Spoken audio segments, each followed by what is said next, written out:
తిరుమల తిరుపతి దేవస్థానం కల్తీ నెయ్యి వ్యవహారం కొత్త మలుపు తిరుగుతుంది. జగన్ మెడకు చుట్టి రాజకీయ ప్రయోజనాలు పొందాలి అని ఆశించిన కూటమి నేతలకి కలవరం కలిగించే అంశం వెల్లడైంది. ఈరోజు డెక్కన్ క్రానికల్ ఇంగ్లీష్ దినపత్రికలో వచ్చినటువంటి కథనం ప్రకారంగా ఈ కల్తీ నెయ్యి ఉదంతానికి శ్రీకారం చుట్టింది టీడీపీ హయాంలోనే.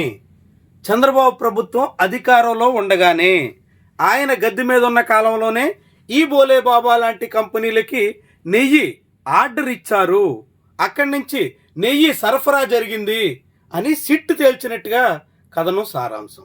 Adulteration during both YSRC and TD terms, రెండు ప్రభుత్వాల పాలనలోనూ అది కొనసాగింది. ఇరువురు కల్తీ నెయ్యి సరఫరా చేస్తుంటే కట్టడి చేయడంలో ఫెయిల్ అయ్యారు అని సిట్ తేల్చినట్టుగా డెక్కన్ క్రానికల్ పత్రిక కథనం. ఇందులో చూస్తే according to the charge sheet, sit file చేసినటువంటి ఛార్జ్ షీట్ ఆధారంగా నెల్లూరు ఏసీబీ కోర్టులో ఫైల్ అయినటువంటి ఈ ఛార్జ్ షీట్లో పేర్కొన్నటువంటి విషయం ప్రకారంగా ఈ adulterated ghee enter the TTD supply chain as early as February 2019. అంటే ముఖ్యమంత్రిగా చంద్రబాబు నాయుడు ఉన్న కాలంలోనే 2019 ఫిబ్రవరిలో, అంటే 2019 జనరల్ ఎలక్షన్కి ముందుగా ఈ అడల్టరేటెడ్ ఘీ టీటీడీలో ప్రవేశం మొదలెట్టింది. అప్పటి నుంచి ఈ తెలుగుదేశం పార్టీ అధికారంలో ఉన్నప్పటి నుంచి ఈ హర్ష్ ఫ్రెష్ డైరీ ద్వారా ఈ లింకులన్నీ కొనసాగి బోలేబాబా డైరీగా మారి అడల్టరేటెడ్ ఘీ సప్లై సాగుతోంది. అంటే తెలుగుదేశం పార్టీ పాలనలోనే, చంద్రబాబు కారణంగానే, ఆయన హయాంలోనే ఈ కల్తీ నెయ్యి ఉదంతం మొదలయ్యింది.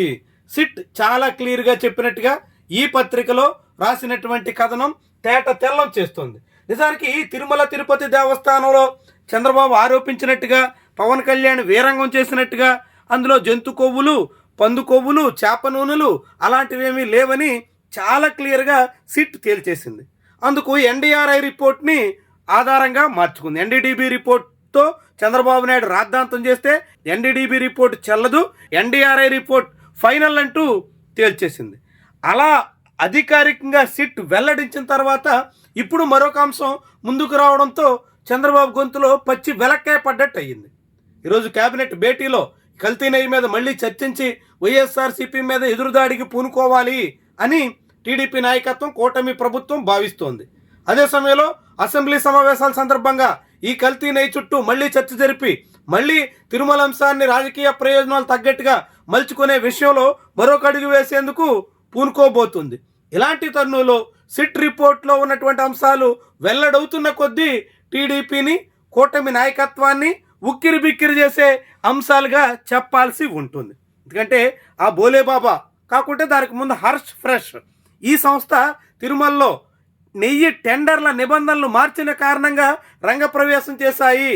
ఆ టెండర్లను మార్చింది చంద్రబాబు నాయుడు హయాంలోనే.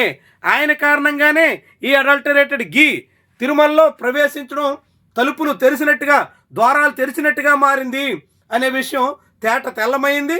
చివరికి చంద్రబాబు ముఖ్యమంత్రి అయిన తర్వాత, కూటమి ప్రభుత్వం అధికారంలోకి వచ్చిన తర్వాత 2024 జూలై 6, 12 తారీఖుల్లో తీసిన శాంపిల్స్ ఇంత పెద్ద రచ్చకి కారణంగా మారాయి. అప్పుడు చంద్రబాబు నాయుడు హయాంలో అలాంటి నెయ్యికి అనుమతిస్తే, ఇప్పుడు చంద్రబాబు నాయుడు పాలనలో అదే నెయ్యి మీద శాంపిల్ సేకరిస్తే ఇంత పెద్ద రాజకీయ వివాదం, దుమారం చెలరేగడానికి ఆస్కారం ఇచ్చింది. మొత్తంగా ఈ అడల్టరేటెడ్ ఘీ జగన్ మెడకు చుట్టాలని చంద్రబాబు భావిస్తే దాని మూలాలు బాబు పాలనలోనే ఉన్నాయి అనే విషయం వెలుగులోకి రావడం ఆసక్తికరమైనటువంటి అంశంగా మారుతుంది.